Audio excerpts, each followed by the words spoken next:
BPSC 17वीं के जितने भी परीक्षार्थी थे आज गर्दनीबाग धरना स्थल पे उपस्थित है। आइए इन लोग से जानते हैं क्या मजबूरी हो गई कि मेंस की तैयारी छोड़कर ये लोग धरना स्थल पर आए। ये बताइए, आप पीटी दे दी है, उसके बावजूद आप लोग धरना स्थल पर क्या कर रहे हैं?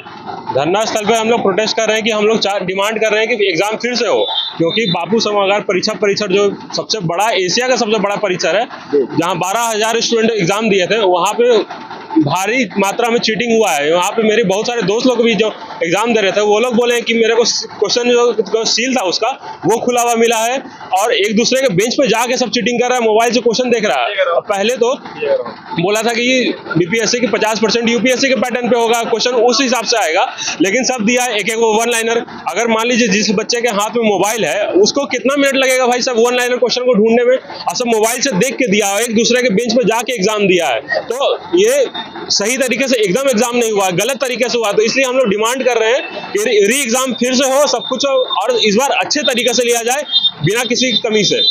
बापू सभागार परीक्षा सेंटर पर जो हंगामा हुआ था उसका कारण तो परीक्षा को वहाँ का सेंटर परीक्षा रद्द कर दिया गया, तो आप लोग क्यों मांग कर रहे हैं? हम लोग इसलिए मांग कर रहे हैं, जैसे मान लीजिए बहुत कोई का अच्छा भी गया है रिजल्ट, तो वहाँ पे तो चीटिंग करके सब पास हुआ है ना, तो उसका रद्द कर कैसे आप कह सकते हैं? आयोग कर रही है कि कैसे आप कह सकते हैं चीटिंग हुआ है? वीडियो है सामने, सबका आया हुआ है, हमारे जो बहुत सारे दोस्त लोग गया हुआ है, देखिए वीडियो भी है। देखिए आप, देखिए बापू सभागार का है ना, उसके अलावा देखिए बापू सभागार में जो एग्जाम हुआ वहाँ 12,000 लोगों का था, ठीक है, वहाँ पे मतलब कैंसिल करवा दिया गया, लेकिन बाकी लोगों का जो है पैटर्न थोड़ा सा इजी था। बाकी लोग जो बचे हुए हैं तो मतलब कि उनके साथ मतलब कि कटअप जो हाई चला जाएगा ना, अगर दोबारा लिया जाएगा उन सबका तो, और उनके लिए ज़्यादा समय मिल जाएगा, और बाकी बच्चों के लिए तो उसी समय पे हुआ है।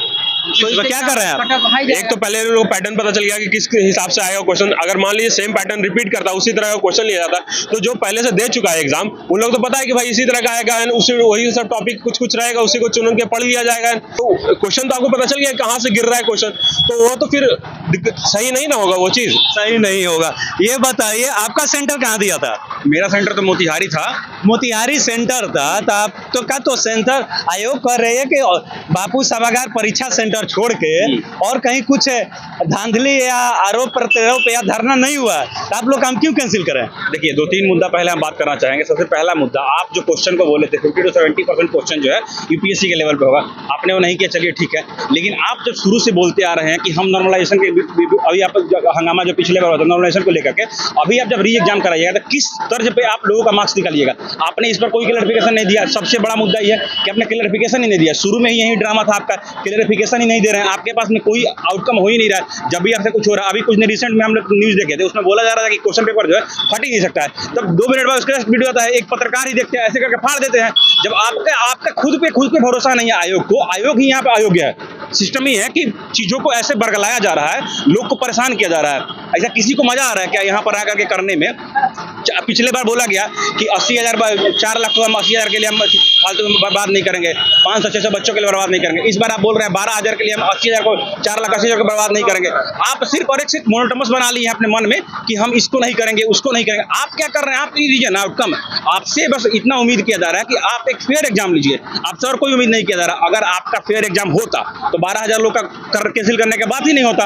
आप बोल रहे हैं 12,000, पहली बात तो एक सेंटर का बात नहीं हुआ, एक जिला में कम से कम 12,000-15,000 बच्चा एग्जाम दे रहा है। पूरे पूर्वी चंपारण में 12,000 बच्चा का एग्जाम पड़ा था। इसके कहने का मतलब पूरे एक जिला का एग्जाम कैंसिल हो रहा है, सिर्फ एक सेंटर का एग्जाम नहीं है।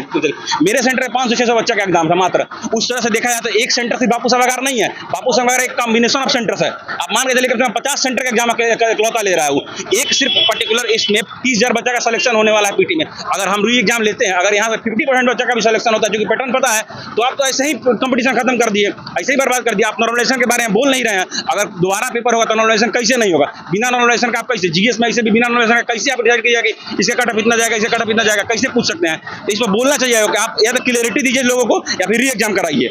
अच्छा देखिए, सही बात बोले। बहुत सारे छात्र से हम भी बात किए तो उन लोगों का कहना है कि अगर आप हम लोग का एग्जाम नहीं लेते हैं, केवल बापू परीक्षा परिसर कहीं लेते हैं, तो नॉर्मलाइजेशन कैसे नहीं कीजिएगा? नॉर्मलाइजेशन तो करना ही पड़ जाएगा। वही मांग हुई जिसके लिए छात्र धरना पाए थे। आपकी क्या मांग है? बस मेरा यही मांग है कि आप सबसे पहले बात ये, आयोग का जो चेयरमैन जो बात बोलते हैं उस बात को तो टिके न रहते। सबसे पहले बोले कि 50% क्वेश्चन हम यूपीएससी लेवल रखेंगे। ये तो ग्रुप डी लेवल का क्वेश्चन था। चलिए ठीक है, ये आपकी ये सही बात है, कोई दिक्कत नहीं है।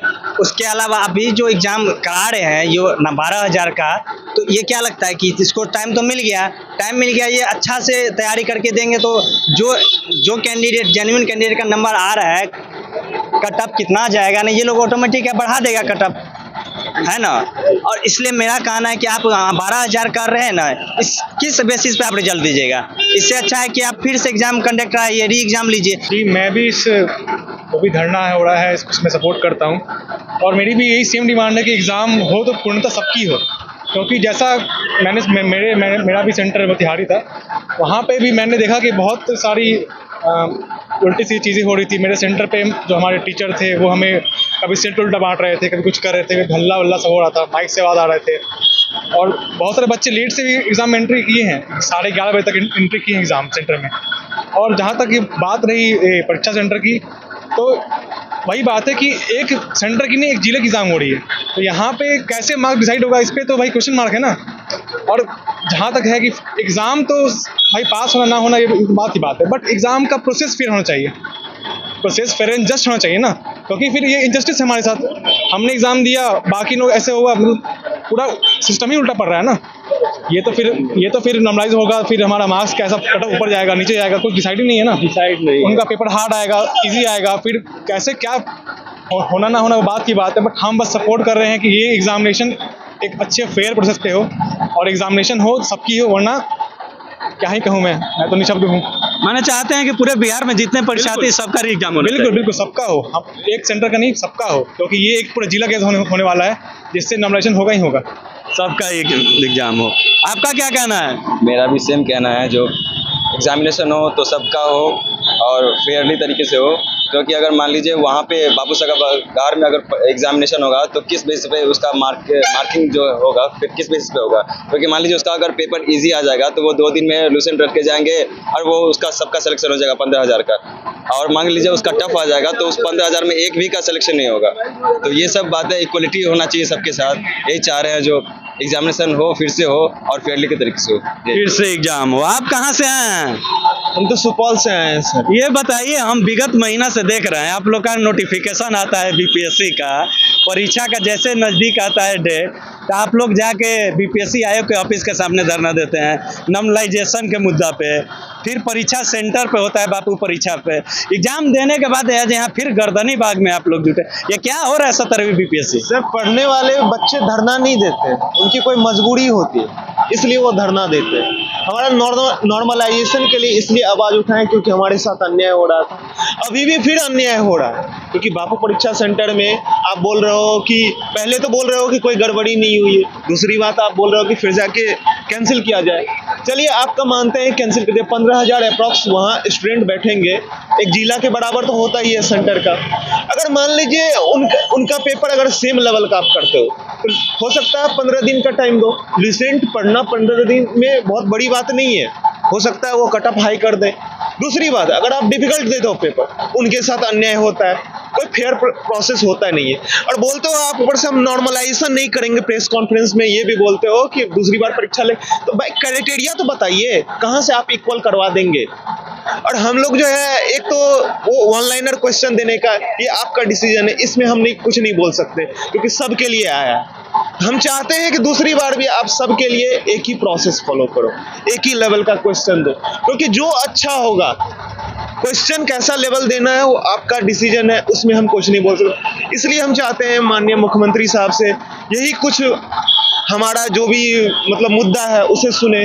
बाकी चेयरमैन सिर्फ एडमिनिस्ट्रेशन इतना बड़ा फैसला नहीं ले सकती है। माननीय मुख्यमंत्री जी के टाइम पे हमने प्रोग्रेस देखा है और आशा भी ये कर रहे हैं कि उनसे न्याय मिले हमें। और दूसरी बात हम ये भी देख रहे हैं सर, कोई भी अपोजिशन जो है, अपोजिशन भी हमारे लिए कोई आवाज़ नहीं उठा रही। अपोजिशन से भी रिक्वेस्ट है कम से कम तेजस्वी जी से, वो युवा के नेता, युवा का जरूर वो देख सकते हैं कि कितना प्रॉब्लम फेस कर रहे हैं, चाहते हैं हम एक बार आवाज़ हमारे लिए भी उठाइए। क्या आप लोग को लग रहा है कि आप लोग के मुद्दे पर विपक्ष आवाज नहीं उठा पा रही है? नहीं, कोई आवाज नहीं उठा पा रही। अगर आवाज उठाती तो क्लियर स्टेटमेंट दिया जाता है। हम लोग जैसे क्लियर स्टेटमेंट के लिए यहाँ आए हैं प्रोटेस्ट कर रहे हैं क्योंकि हमारे साथ अन्याय हो रहा है। हम लोग अभी भी सेफ नहीं है, पता ही नहीं चल रहा है कि कितने मार्क्स का कट ऑफ जाएगा, इसलिए डर के कारण सर आए हुए, क्या होगा नहीं होगा। और विपक्ष का एक क्लियर स्टेटमेंट देना चाहिए। और ये भी है माननीय मुख्यमंत्री साहब को, अब नहीं तो कब बोलेंगे, इतना बड़ा मुद्दा है। और युवा जो है बोलते हैं ग्रोथ का इंजन, मतलब व्हील है, मतलब यही चलाता है सब कुछ।